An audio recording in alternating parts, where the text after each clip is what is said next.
À 71 ans, j'avais des millions en banque. C'est à ce moment-là que mon fils unique est mort dans un accident de voiture. J'ai perdu tout mon univers. À l'enterrement, des triplés se sont approchés de moi et m'ont révélé un secret qui allait changer ma vie à jamais. Je suis ravi de vous compter parmi nous. Suivez mon histoire jusqu'au bout et indiquez la ville d'où vous la regardez pour que je puisse voir son évolution. Je m'appelle Marlène, à 71 ans, je croyais comprendre la perte. J'avais tort. L'appel est arrivé un mardi matin de mars.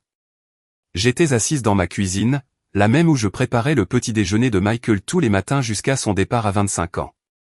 La même cuisine où nous avions eu d'innombrables conversations sur ses rêves, sa pratique médicale, ses projets d'avenir. Le téléphone a sonné et quelque chose dans ma poitrine s'est serré avant même que je réponde. Madame Patterson, ici l'agent Williams de la police d'État. Je vous appelle au sujet de votre fils, Michael Patterson. Le monde s'est arrêté. Après cela, tout est devenu un amas de termes médicaux que je ne voulais pas comprendre. Collision. Absence de réaction. Je suis désolé pour votre perte. La voix de l'officier était douce mais distante, comme s'il avait appelé 100 fois. Michael était parti. Mon fils unique. Mon fils brillant, devenu un médecin respecté. Qui m'appelait tous les dimanches sans faute. Qui m'envoyait encore des fleurs pour la fête des mères, avec des mots écrits de sa main soignée. Parti à 43 ans, en un instant, parce que quelqu'un avait grillé un feu rouge. J'ai raccroché et j'ai regardé mes mains. Elles semblaient soudain plus vieilles, plus fragiles que je ne l'avais remarqué auparavant. Le silence dans ma maison était différent aussi. Pas paisible, mais vide. Un vide qui me faisait mal à la poitrine. On m'a toujours dit que j'avais de la chance d'avoir autant d'argent.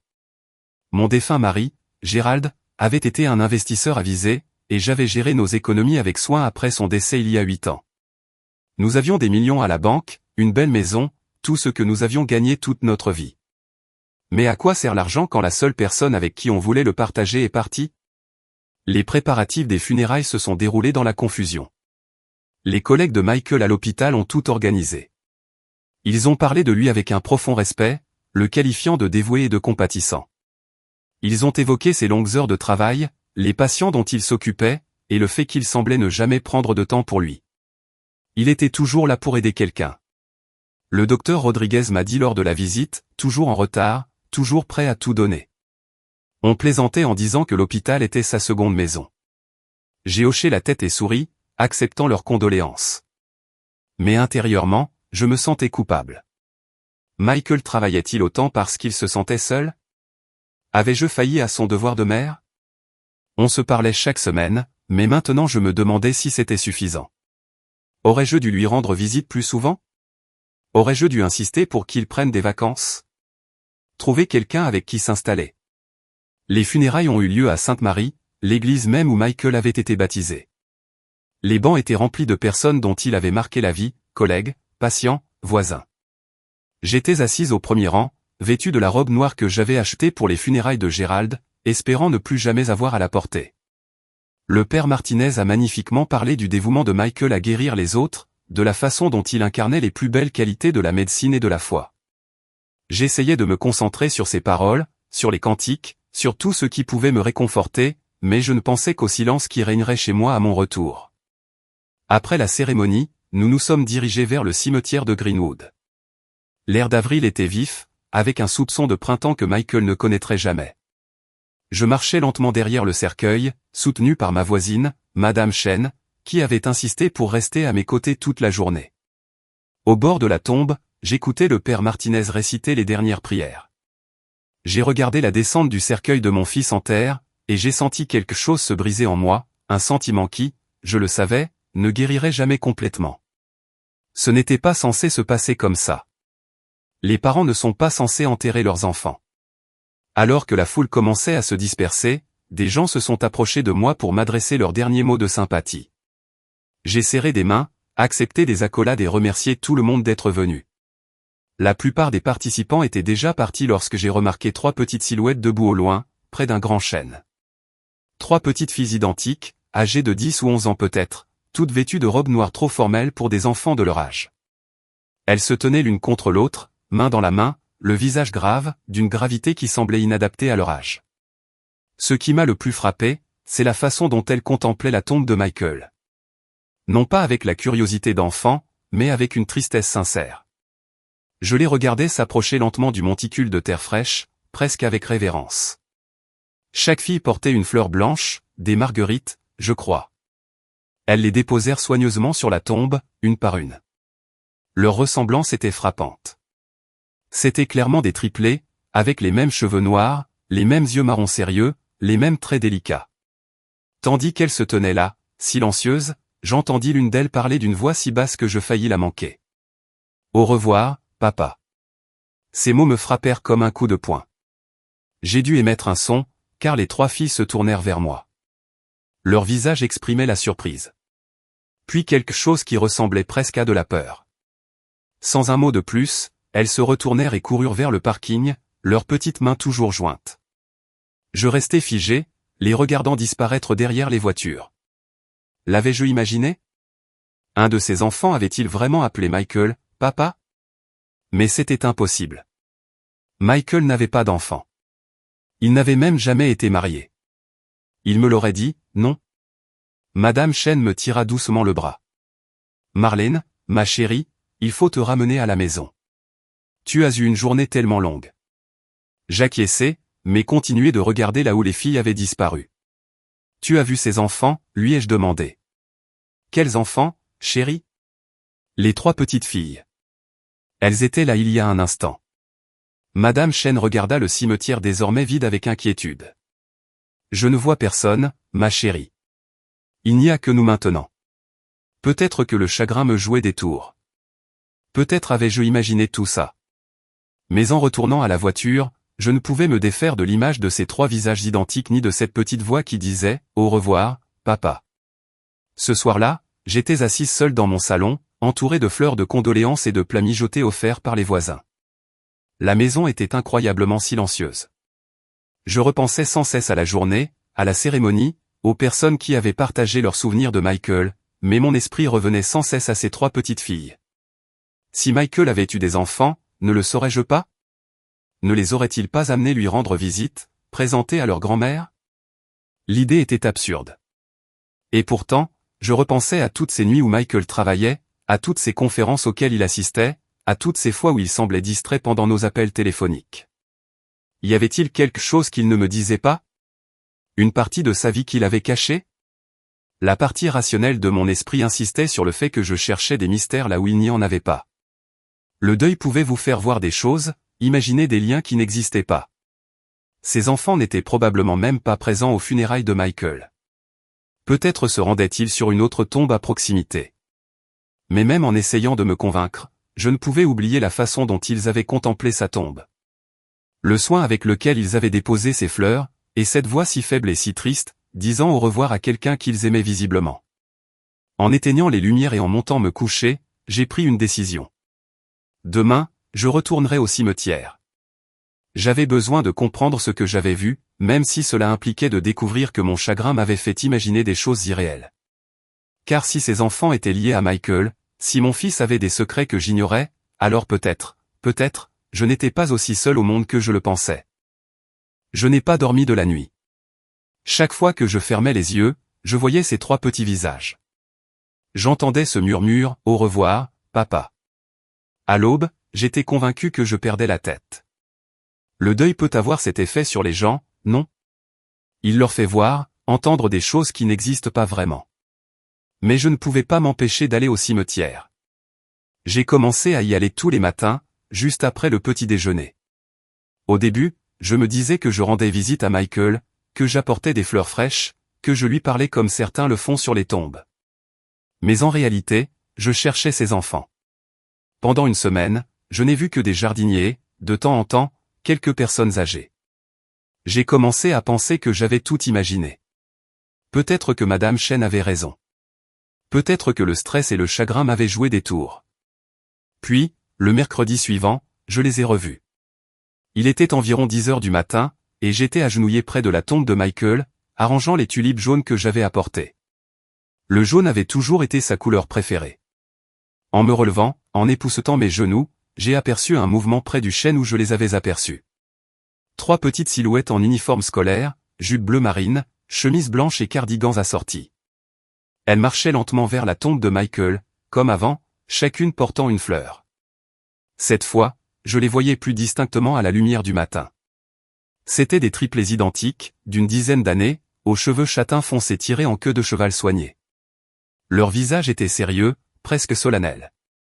En approchant de la tombe, ils avançaient avec une dignité prudente, inhabituelle pour des enfants de leur âge.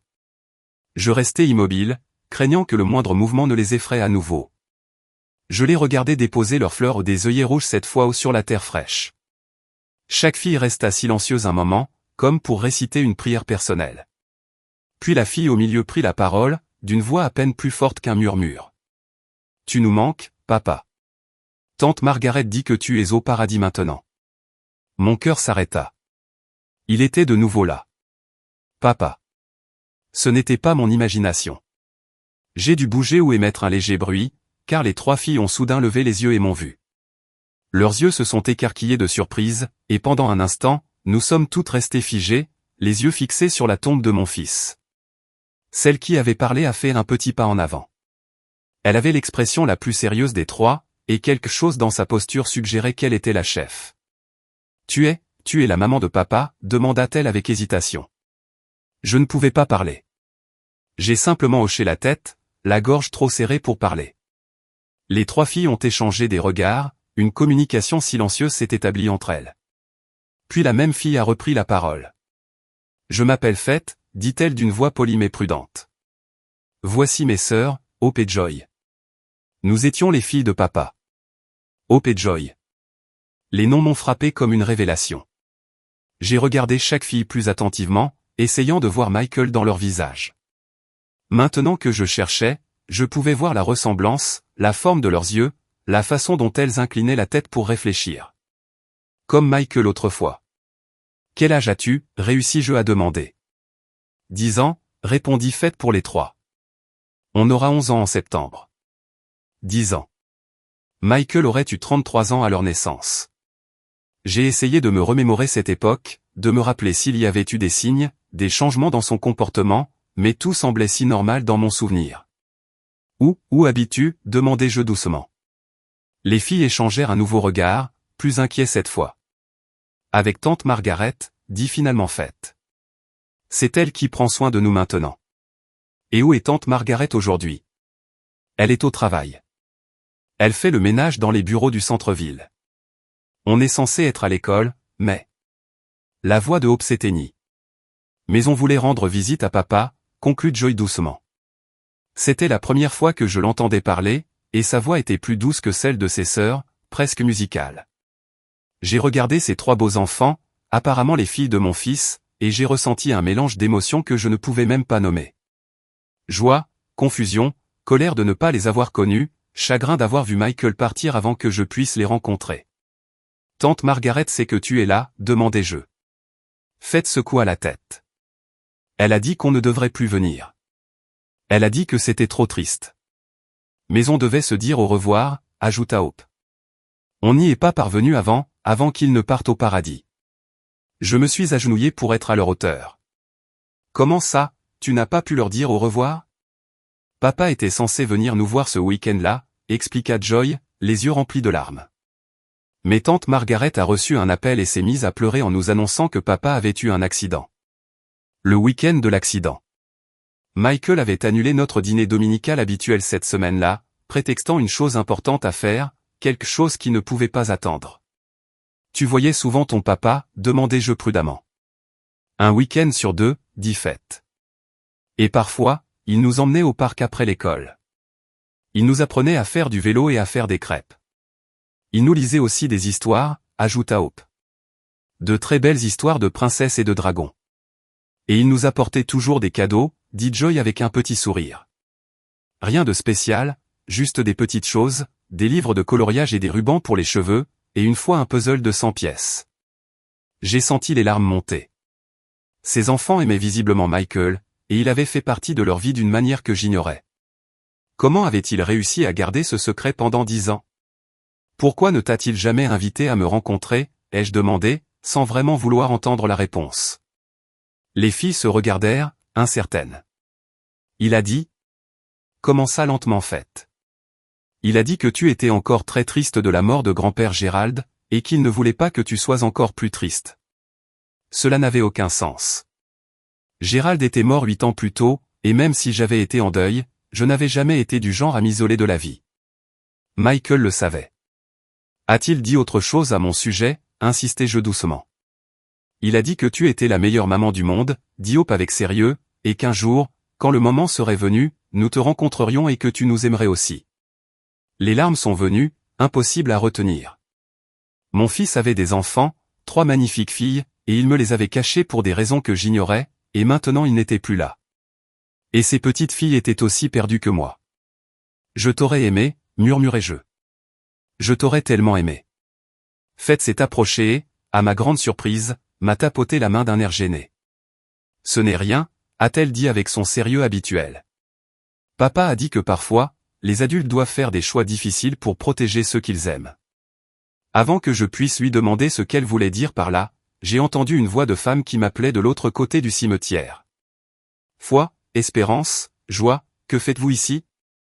Une femme d'une 50aine d'années se précipitait vers nous, le visage mêlé de panique et de colère. Elle était mince, les cheveux grisonnants tirés en arrière en un chignon pratique, et portait le genre de vêtements robustes qui suggérait une vie de dur labeur. Les 3 filles se rapprochèrent aussitôt, un geste défensif qui me brisa le cœur. Je suis désolé, tante Margaret, dit rapidement Fête. Nous voulions juste rendre visite à papa une dernière fois. La femme, apparemment tante Margaret, nous a rejoints et a immédiatement commencé à examiner les filles comme si elle s'attendait à les trouver blessées. Tu ne peux pas quitter l'école comme ça, la gronda-t-elle. Et si quelque chose t'était arrivé? Et si tu t'étais perdu? Puis elle sembla me remarquer pour la première fois. Son expression devint méfiante, presque craintive. Qui es-tu? Demanda-t-elle sans détour. Je me suis levé lentement en m'essuyant les yeux. Je suis Marlène Patterson, la mère de Michael. Le visage de Margaret perdit toute couleur. Son regard alternait entre moi et les filles, et je voyais son esprit s'agiter, cherchant à comprendre ce que je savais. Allez, les filles, dit-elle rapidement en prenant la main de Fête. Il faut que tu retournes à l'école.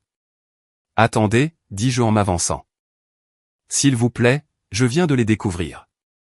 J'ai besoin de comprendre. Non, dit Margaret fermement en attirant les filles plus près d'elle. Je suis désolé pour votre perte, Madame Patterson. Je suis sincèrement désolé. Michael était un homme bien. Mais ses enfants ont déjà assez souffert. Je suis leur grand-mère, dis-je d'une voix plus forte que je ne le pensais. J'ai sûrement le droit. Tu n'as aucun droit ici, interrompit Margaret d'une voix aiguë et protectrice. Michael a fait ses choix pour de bonnes raisons.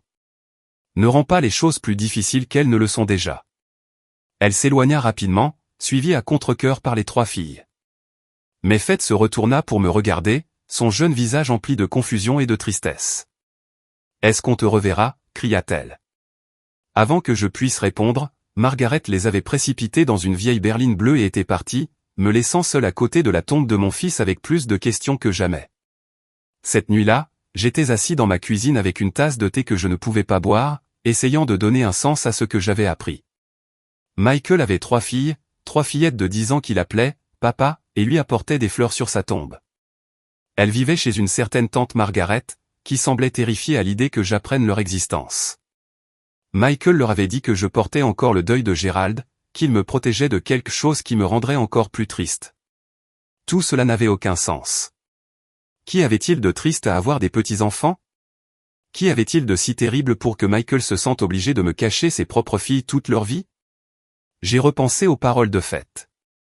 Papa disait, parfois, les adultes doivent faire des choix difficiles pour protéger ceux qu'ils aiment. De quoi Michael m'avait-il protégé? Et surtout, qu'allais-je faire maintenant que je savais que ces enfants existaient?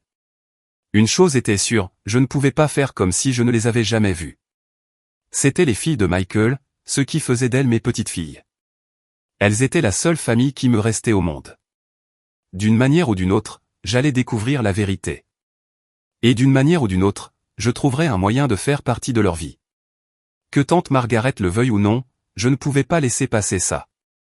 Pendant 3 jours après avoir rencontré les filles, je me suis retrouvé à parcourir les quartiers à la recherche de cette vieille berline bleue. Je savais que c'était probablement inutile. La ville était immense et je n'avais aucune idée de l'endroit où elles habitaient. Mais je ne pouvais pas rester les bras croisés. Je ne pouvais pas accepter que mes petites filles soient quelque part, alors que j'ignorais tout de leur vie.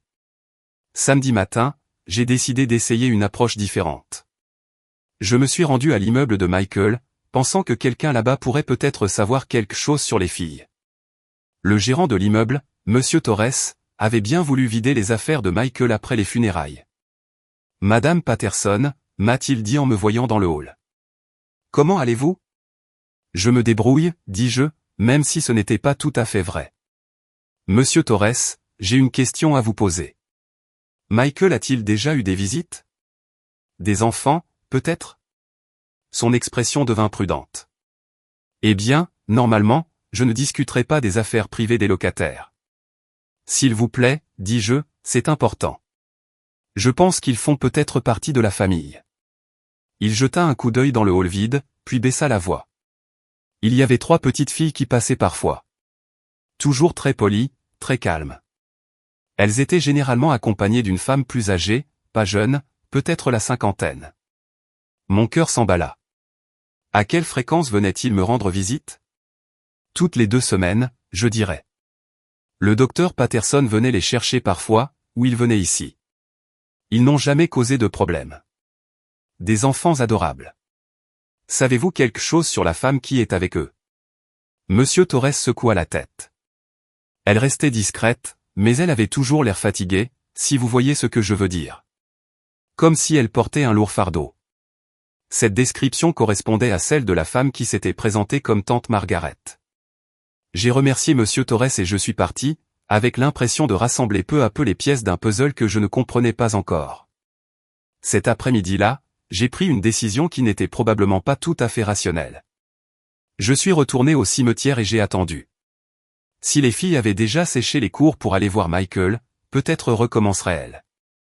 Je me suis garé sous des arbres d'où je pouvais voir la tombe de Michael sans trop me faire remarquer. Je me sentais un peu comme une harceleuse, mais j'ai repoussé cette pensée. C'étaient mes petites filles. J'avais le droit de savoir ce qu'elles étaient. J'ai attendu 2 heures avant de voir la berline bleue s'arrêter près de l'entrée du cimetière. Mon cœur a bondi en voyant Margaret sortir, suivie des 3 filles. Cette fois, elle ne portait pas d'uniforme scolaire. Elle portait des tenues de week-end simples, des jeans et des pulls qui semblaient bien entretenus, mais pas chers. J'ai attendu qu'ils soient devant la tombe depuis quelques minutes avant de m'approcher lentement, pour ne pas les effrayer. Margaret m'a vu la première et son visage s'est immédiatement crispé. Madame Patterson, dit-elle en s'avançant d'un pas protecteur devant les filles. Que faites-vous ici? C'est la même chose que toi, dis-je doucement, tu rends visite à mon fils. Faites, Hope et Joy observaient Margaret, leur visage à la fois curieux et méfiant. Je voyais plus clairement la ressemblance familiale maintenant. Elles avaient les yeux de Michael, assurément, et quelque chose dans leurs expressions me rappelait son âge.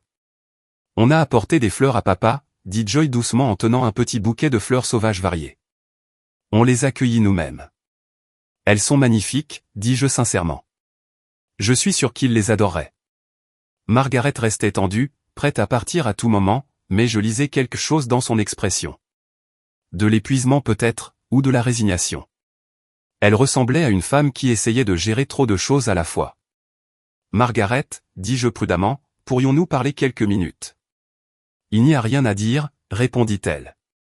Mais sa voix manquait de conviction. S'il vous plaît, je veux juste comprendre. Ce sont les filles de Michael, ce sont donc mes petites filles. Je ne cherche pas à causer de problème. Je veux juste en savoir plus sur elles.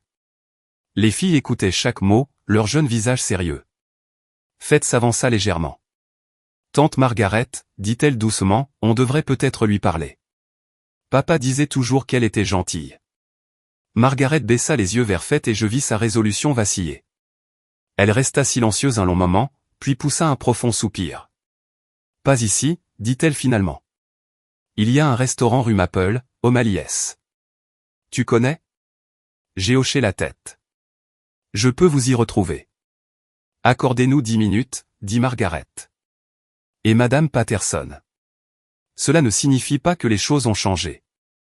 Je suis juste disposé à répondre à quelques questions.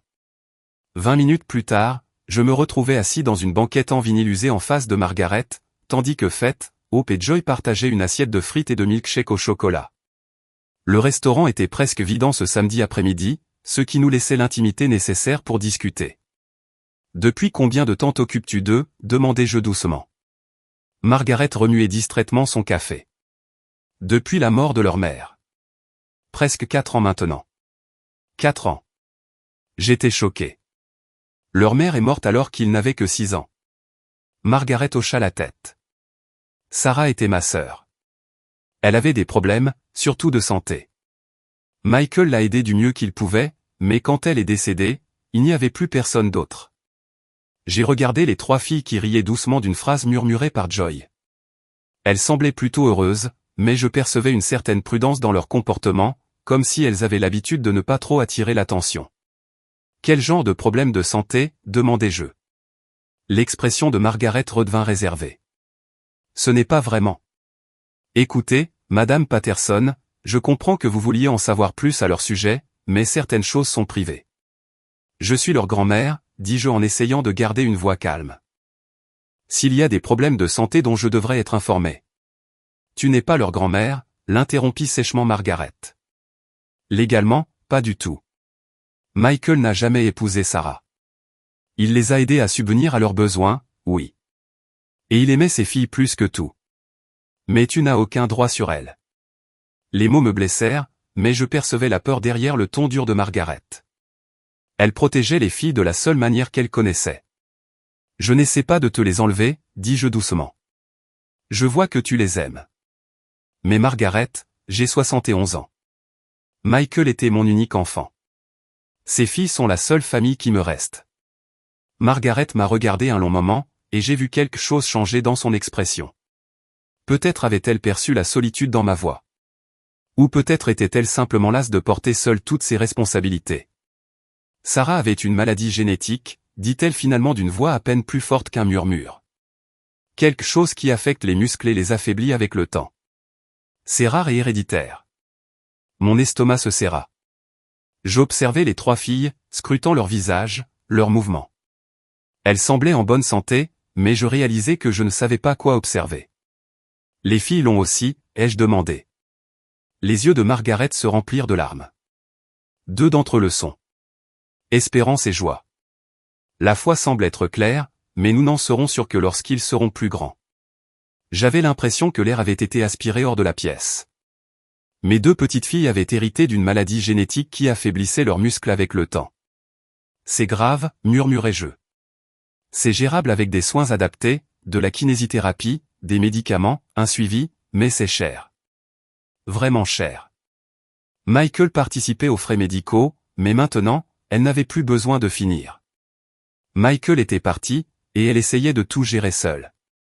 J'ai regardé Hope et Joy à nouveau, les voyant avec un regard neuf. Elles semblaient un peu plus prudentes dans leurs mouvements que Fête, et maintenant que je les observais, je voyais qu'elles se fatiguaient plus facilement. Joy était appuyée contre la banquette, comme si se tenir droite demandait un effort. C'est pour ça que Michael me les a cachées, ai-je demandé. À cause de leur état. Margaret hocha lentement la tête. Il a dit que tu avais déjà traversé suffisamment de moments tristes. Il ne voulait pas que tu aies à t'inquiéter de la maladie de tes petits-enfants en plus de tout le reste. Il pensait que ce serait trop pour toi. Trop pour moi? Pensait-il vraiment que j'étais si fragile que je ne pouvais pas supporter d'aimer des enfants qui avaient besoin de soins particuliers? Mais alors, j'ai vu le visage épuisé de Margaret, la manière prudente avec laquelle les filles se déplaçaient, le poids des responsabilités qui écrasaient visiblement cette femme qui s'efforçait tant de bien faire pour elle. Et j'ai commencé à comprendre. Michael ne m'avait pas protégé de la tristesse. Il m'avait protégé du chagrin et peut-être avait-il protégé les filles de devoir faire face à un autre adulte qui pourrait ne pas être capable de gérer leur état. De quels soins ont-ils besoin, demandai-je. Margaret parut surprise par la question. Kinésithérapie 2 fois par semaine, examen régulier par des spécialistes, médicaments pour ralentir la progression. Ce n'est pas seulement une question d'argent, même si c'est un élément important. C'est aussi une question de temps, de coordination, de s'assurer qu'ils ne se surmènent pas, mais qu'ils pratiquent suffisamment d'activité physique pour maintenir leur force. Et tu as géré tout ça tout seul? Je travaille la nuit à nettoyer des immeubles de bureaux, dit Margaret d'une voix calme. Ça me donne la possibilité de les emmener à leur rendez-vous pendant la journée, mais c'est difficile. Ce sont des filles sages. Elles ne se plaignent pas, mais je m'inquiète constamment pour elles. J'ai regardé Faith couper soigneusement la nourriture de Joy en petits morceaux, et Hope lui tendre machinalement sa serviette quand elle en avait besoin. Ces enfants avaient appris à prendre soin les uns des autres d'une manière qui me brisait le cœur. Margaret, dis-je lentement, et si tu n'étais plus obligée de faire ça toute seule? Elle me lança un regard suspicieux. Que veux-tu dire? Et si quelqu'un pouvait les aider à payer leurs frais médicaux? Quelqu'un qui pourrait les conduire à leur rendez-vous, embaucher les meilleurs spécialistes et s'assurer qu'ils ont tout ce dont ils ont besoin. Madame Patterson, dit Margaret prudemment, si vous parlez d'argent. Je parle de famille, ai-je interrompu. Je parle de ces filles qui ont une grand-mère qui les aime et qui veut faire partie de leur vie. Je parle du soutien que vous avez au lieu de porter ce fardeau seul. Margaret m'a regardé un long moment. Puis elle a jeté un coup d'œil aux filles, qui faisaient semblant de ne pas écouter, mais qui, visiblement, étaient suspendues à mes lèvres. Ce n'est pas si simple, dit-elle finalement. C'est possible, ai-je dit. On pourrait peut-être trouver un moyen d'y parvenir. Juste à ce moment-là, Faith s'est glissée hors de son box et est venue se placer à côté de moi. Elle m'a regardé avec ses yeux marrons sérieux qui me rappelaient tant Michael. « Es-tu vraiment notre grand-mère » demanda-t-elle doucement. J'ai senti ma gorge se serrer. « Oui, ma chérie, je le suis vraiment. Et tu veux nous connaître, même si Hope et Joy sont malades ?» La question était si directe, si naturelle, que j'en ai eu le souffle coupé. Cet enfant de 10 ans me posait la même question que Michael semblait se poser depuis des années. Surtout parce qu'ils sont malades, dis-je en lui touchant doucement la main. C'est ce que font les familles. On prend soin les uns des autres. Faith a étudié mon visage pendant un moment, puis a hoché la tête comme si elle avait pris une décision importante. Je pense que papa aimerait ça, dit-elle simplement. De l'autre côté de la table, j'entendis Margaret laisser échapper un soupir tremblant. En la regardant, je vis des larmes dans ses yeux. Tout cela se passe très vite, a-t-elle déclaré. Ce n'est pas une fatalité, lui ai-je assuré. On peut prendre notre temps. Réfléchir étape par étape. Mais Margaret, s'il te plaît, ne me laisse pas tomber. Ces filles sont toute la famille qui me reste. Elle resta silencieuse un long moment, tournant distraitement sa tasse de café dans ses mains. Finalement, elle leva les yeux vers moi. Ils devront d'abord apprendre à vous connaître, et vous devrez comprendre dans quoi vous vous engagez. Il ne s'agit pas seulement d'avoir des petits-enfants à gâter. Il s'agit de rendez-vous médicaux, de batailles d'assurance et de voir des enfants que vous aimez affronter une situation qui les affectera toute leur vie. Je comprends, dis-je, même si je savais que ce n'était probablement pas le cas. Pas vraiment. Et si tu changes d'avis, si ça devient trop dur, tu ne peux pas t'en aller comme ça. Ces filles ont déjà perdu assez de monde. J'ai regardé Faith, qui se tenait toujours à côté de moi, et Hope et Joy, qui observaient notre conversation avec le genre d'attention sérieuse qui suggérait qu'elles avaient appris à prêter une attention particulière aux conversations des adultes sur leur avenir. Je ne partirai pas, dis-je fermement. Ce sont mes petites filles, les filles de Michael. Leur état n'y change rien. Margaret hocha lentement la tête, comme si elle prenait une décision qui l'effrayait. D'accord, dit-elle finalement. On peut essayer, mais on fait à ma façon, à mon rythme, et les besoins des filles passent avant tout. Toujours. Toujours, ai-je acquiescé. Pour la première fois depuis la mort de Michael, j'ai ressenti quelque chose qui ressemblait à de l'espoir. J'avais des petites filles, 3 belles et courageuses petites filles qui avaient besoin d'amour, d'attention et de quelqu'un pour se battre pour elles. Et peut-être, avaient-elles autant besoin de moi que j'avais besoin d'elles. La première visite était prévue pour le samedi suivant. Margaret avait insisté pour que ce soit chez eux, sur leur territoire, ce que je comprenais parfaitement. J'étais nerveux en traversant le quartier modeste, vérifiant les numéros des maisons jusqu'à ce que je trouve la leur, un petit bungalow bien entretenu avec un minuscule jardin devant, rempli de fleurs printanières. Margaret m'a ouvert avant même que je puisse frapper. Elle semblait aussi nerveuse que moi, mais elle s'est écartée pour me laisser entrer. « Les filles » cria-t-elle. « Madame Patterson est là. » La maison était petite mais impeccablement propre, remplie de meubles visiblement d'occasion, mais entretenus. Des dessins d'enfants couvraient le réfrigérateur, et je pouvais voir des cartables soigneusement alignés devant la porte d'entrée. On s'y sentait comme dans une vraie maison, habitée et aimée. Fête apparut la première, comme je commençais à comprendre qu'elle le faisait habituellement. Elle fut suivie par Hope et Joy, qui restèrent légèrement en retrait, soudain timides. « Bonjour, dis-je, gêné. Quel était le protocole pour rencontrer des petites filles dont on ignorait l'existence ? » « Salut, grand-mère Marlène, dit Fête, et le titre me fit bondir le cœur. Nous en avions convenu lors de notre conversation téléphonique plus tôt dans la semaine. Les filles l'avaient suggéré elles-mêmes. On a fait des cookies, annonça Joy en s'avançant avec une assiette. Des pépites de chocolat ? Tante Margaret a aidé. Ils sont magnifiques, dis-je en acceptant un.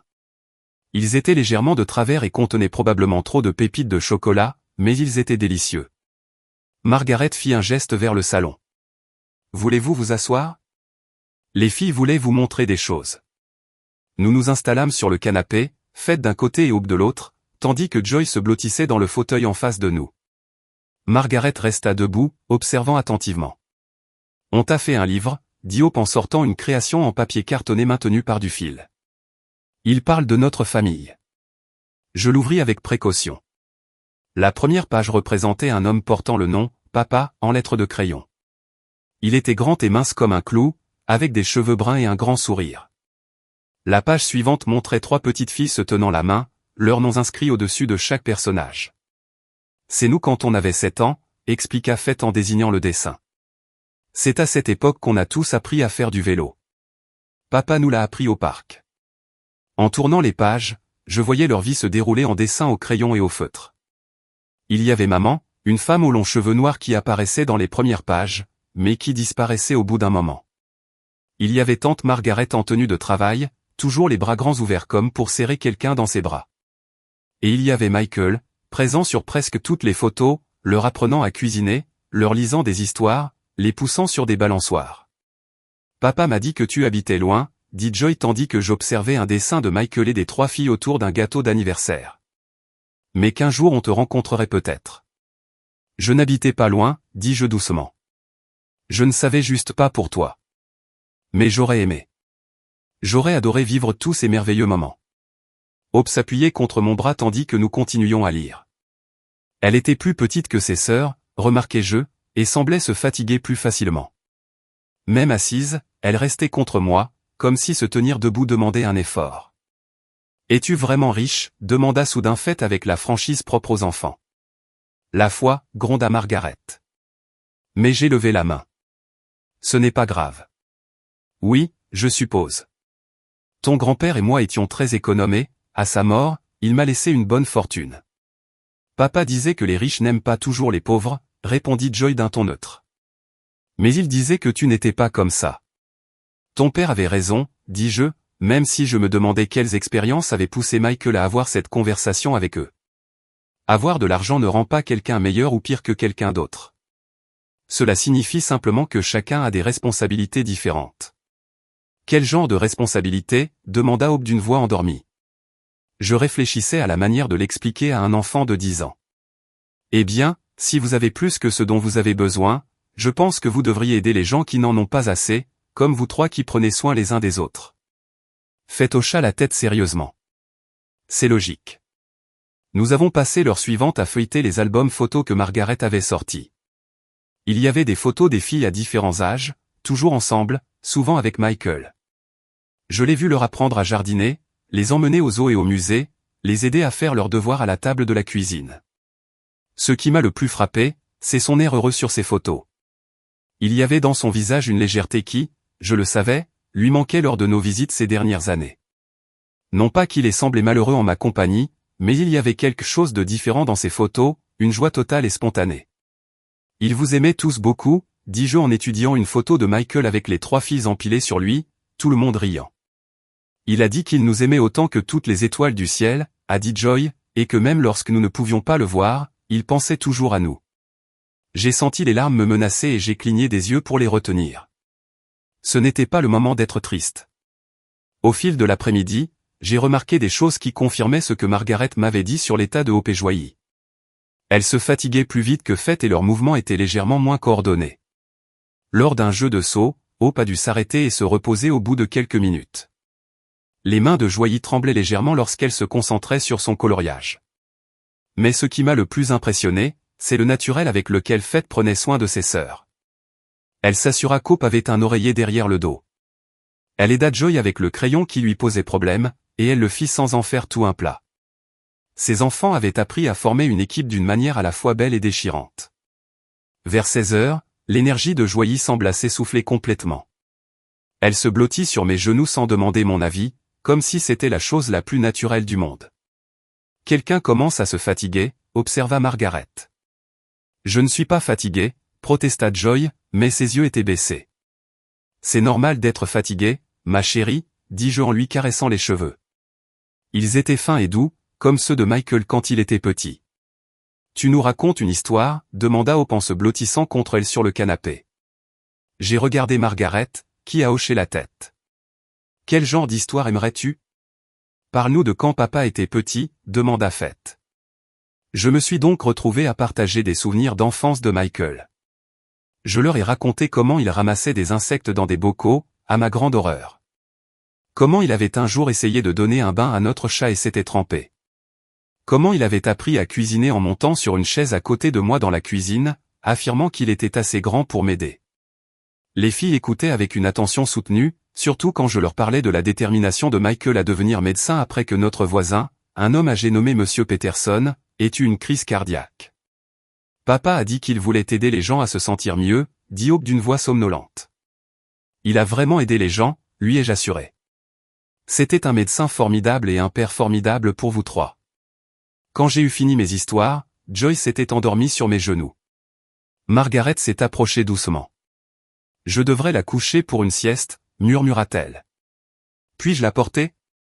Demandai-je doucement. Margaret hésita, puis hocha la tête. Je soulevai Joy avec précaution, surpris par sa légèreté. Elle remua légèrement, mais ne se réveilla pas tandis que je suivais Margaret dans le couloir jusqu'à une petite chambre. La chambre comportait 2 lits superposés et était décorée de dessins et d'objets artisanaux réalisés par les filles. Tout était propre et organisé, mais visiblement bien utilisé. J'ai posé Joy doucement sur l'une des couchettes inférieures et Margaret l'a recouverte d'une douce couverture bleue. Elle fait la sieste presque tous les après-midi, murmura Margaret en quittant la pièce. Cet état la fatigue vite. Quand nous sommes retournés au salon, Faith et Hope parcouraient d'autres albums photos. On peut lui montrer les vidéos, demanda Faith à Margaret. Des vidéos? J'ai demandé. Margaret semblait hésitante. Michael enregistrait des vidéos pour eux, des messages pour les moments où ils ne pouvaient pas venir. Je n'en suis pas sûr. S'il te plaît, dit Hope. Je veux que grand-mère Marlène les voie. Margaret soupira et sortit une tablette d'un tiroir. Elle parcourut les dossiers avant d'en sélectionner un. Le visage de Michael apparut à l'écran et mon souffle se coupa. Il était assis dans ce qui ressemblait à son appartement, souriant à la caméra.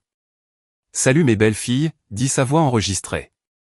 Je suis désolé de ne pas pouvoir être avec vous aujourd'hui, mais je voulais vous raconter une histoire. Pendant les 10 minutes qui ont suivi, j'ai regardé mon fils raconter un conte de fées complexe où 3 princesses devaient s'unir pour sauver leur royaume. Il a utilisé différentes voix pour les personnages et a fait des grimaces qui ont fait rire Faith et Hope, même si elles avaient visiblement déjà vu cette vidéo de nombreuses fois. À la fin de l'histoire, l'expression de Michael est devenue plus sérieuse. Souviens-toi, dit-il en regardant droit dans la caméra, vous 3 êtes les choses les plus importantes au monde pour moi. Je vous aime plus que toutes les étoiles du ciel et rien ne changera jamais cela. Sois gentil avec tante Margaret. Prenez soin l'un de l'autre et n'oubliez pas que papa pense toujours à vous. La vidéo s'est terminée et nous sommes restés silencieux un moment. Je pleurais, et peu m'importait qui me voyait.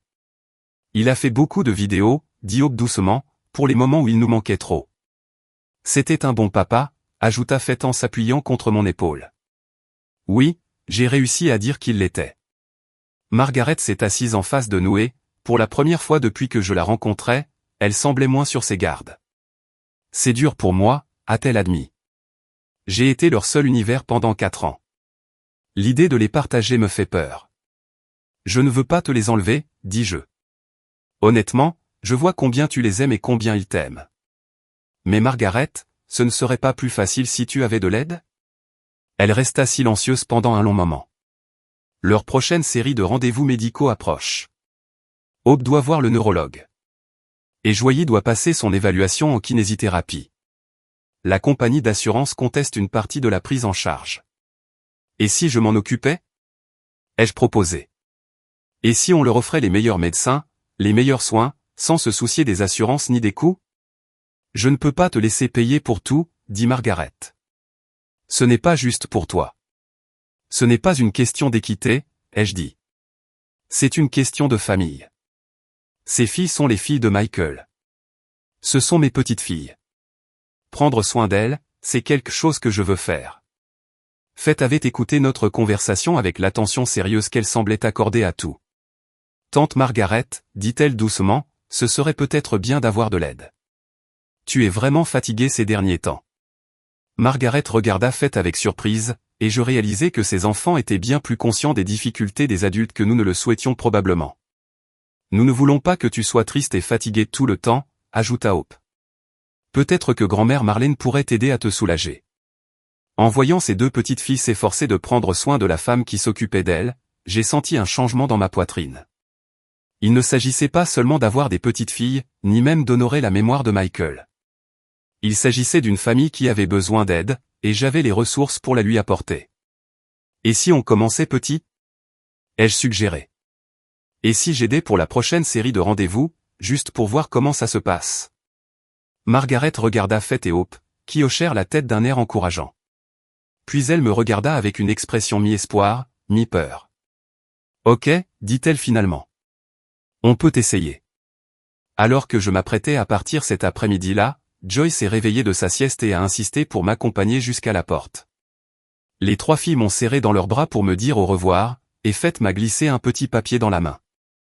C'est mon numéro de téléphone, murmura-t-elle, au cas où tu voudrais nous appeler. J'ai regardé les chiffres soigneusement écrits par l'écriture d'un enfant de 10 ans et j'ai senti mon cœur se gonfler.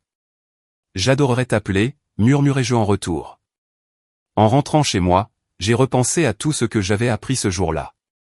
Ces enfants étaient remarquables, non seulement malgré leurs difficultés, mais aussi par la façon dont ils avaient appris à les affronter ensemble. Elles étaient les filles de Michael dans tous les domaines qui comptaient, et elles avaient été façonnées par son amour, même s'ils ne pouvaient faire partie de leur vie qu'en secret. Mais ce qui m'a le plus frappé, c'est à quel point nous étions tous naturellement ensemble.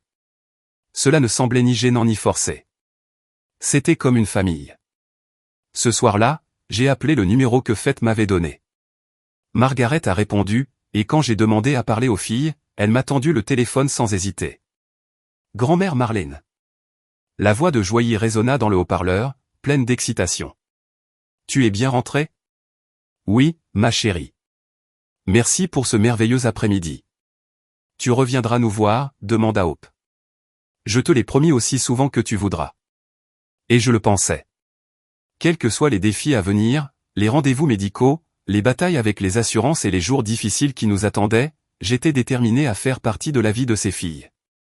Elles étaient ma famille, et les membres de ma famille prenaient soin les uns des autres. C'était exactement ce que Michael aurait voulu, même s'il avait eu trop peur de le faire lui-même. Après 3 semaines de nouvelles habitudes, je pensais commencer à comprendre la réalité de la maladie de Hope et Joyer. Je les avais accompagnés à leur rendez-vous de kinésithérapie, je les avais observés prendre leurs médicaments et j'avais appris à reconnaître quand elles avaient besoin de repos.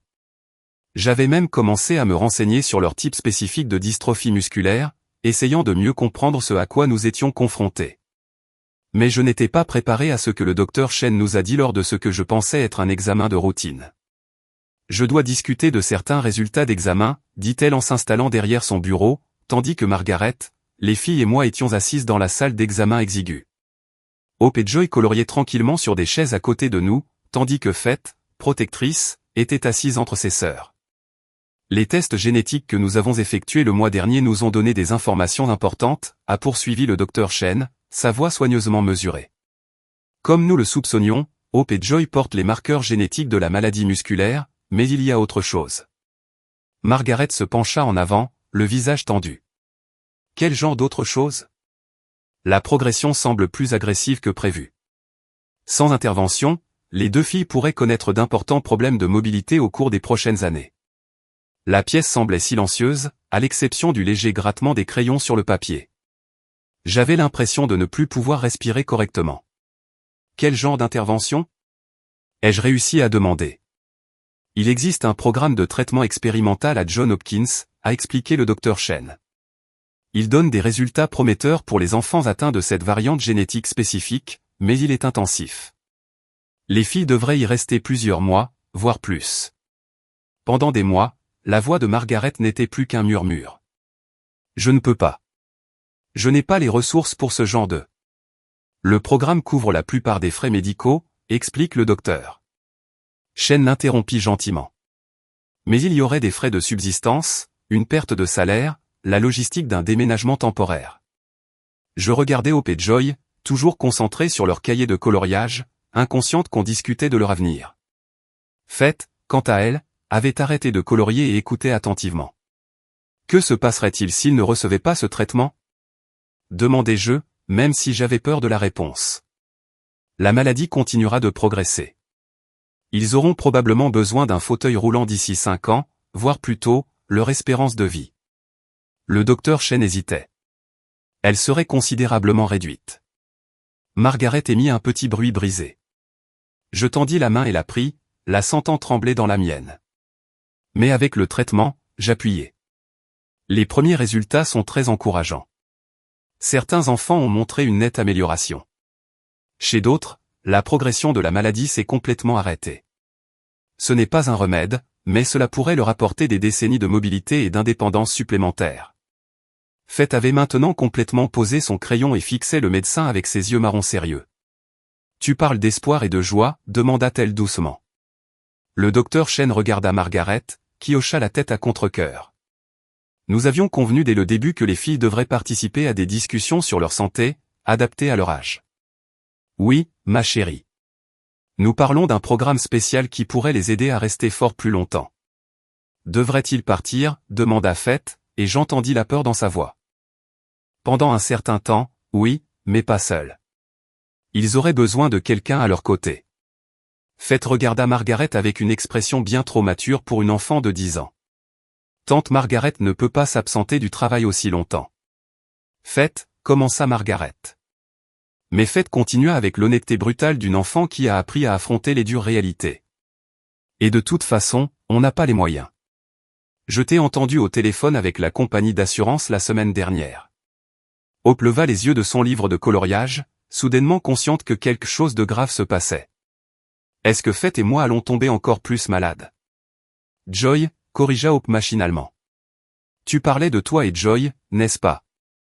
Faith a dit, mais je voyais des larmes lui monter aux yeux. Hope et Joy vont-elles devenir encore plus malades? Le silence est tombé dans la salle. Le docteur Chen regarda Margaret, qui peinait à trouver ses mots. Finalement, je pris la parole. Pas si j'ai quelque chose à dire à ce sujet. Tout le monde se tourna vers moi. Margaret secoua légèrement la tête, me mettant en garde contre les promesses que je ne pourrais pas tenir. Madame Patterson, a déclaré prudemment le docteur Chen. Il s'agit d'un engagement important. Le programme dure généralement de 6 à 8 mois, parfois plus. Ce n'est pas seulement une question de ressources financières. Je comprends, dis-je en regardant Margaret droit dans les yeux. Mais ce sont mes petites filles. S'il existe un traitement qui pourrait les aider, alors nous le ferons. Marlène, dit Margaret doucement. Tu ne comprends pas ce que tu dis. Des mois loin de chez toi, des rendez-vous médicaux constants, être responsable de 24 heures sur 24 pendant qu'ils suivent un traitement intensif. Alors, viens avec nous, dis-je simplement. Tous ensemble. On louera un appartement près de l'hôpital. J'embaucherai les meilleures infirmières à domicile, des tuteurs pour leur scolarité, tout ce dont ils auront besoin. Margaret m'a regardé fixement. Je ne peux pas te laisser faire ça. Tu ne me laisses rien faire, dis-je fermement. Je choisis de le faire. Ces filles sont de la famille. Hope écoutait notre conversation avec une inquiétude croissante. Elle se leva de sa chaise et vint se placer à côté de Margaret. Tante Margaret, dit-elle doucement. C'est encore à cause de l'argent? Le visage de Margaret se décomposa légèrement. Ce n'est pas seulement une question d'argent, ma chérie. C'est ce qui est le mieux pour toi et Joy. Ce qui est le mieux pour nous, c'est d'être ensemble, a déclaré Faith, se ralliant à Hope. tous ensemble. Joy parut déconcertée par ce soudain sérieux, mais suivit ses sœurs. Bientôt, les 3 filles se retrouvèrent regroupées autour de la chaise de Margaret. « On ne veut pas que tu t'inquiètes tout le temps, » dit Joyce en tapotant maladroitement le bras de Margaret. « Grand-mère Marlene a peut-être raison. Peut-être serait-il préférable que nous nous entraidions tous. » J'ai assisté à cet échange avec un mélange de chagrin et d'admiration. Ces enfants avaient appris à prendre soin des autres à un âge où ils ne devraient se préoccuper que des devoirs et des jeux de la cour de récréation. « Docteur Chen, j'ai demandé, quel est le délai pour prendre cette décision ? La prochaine période d'inscription commence dans 8 semaines. Je dois soumettre ma candidature dans les 2 prochaines semaines pour être prise en compte. » J'ai regardé Margaret, qui était toujours entourée de 3 petites filles inquiètes. « De quoi avez-vous besoin pour prendre cette décision ?» Margaret resta silencieuse un long moment. Finalement, elle leva les yeux vers moi, les larmes aux yeux. « J'ai besoin de savoir que tu comprends ce à quoi tu t'engages. Il ne s'agit pas seulement de payer les soins. Il s'agit d'être responsable de 2 enfants malades pendant des mois, voire des années.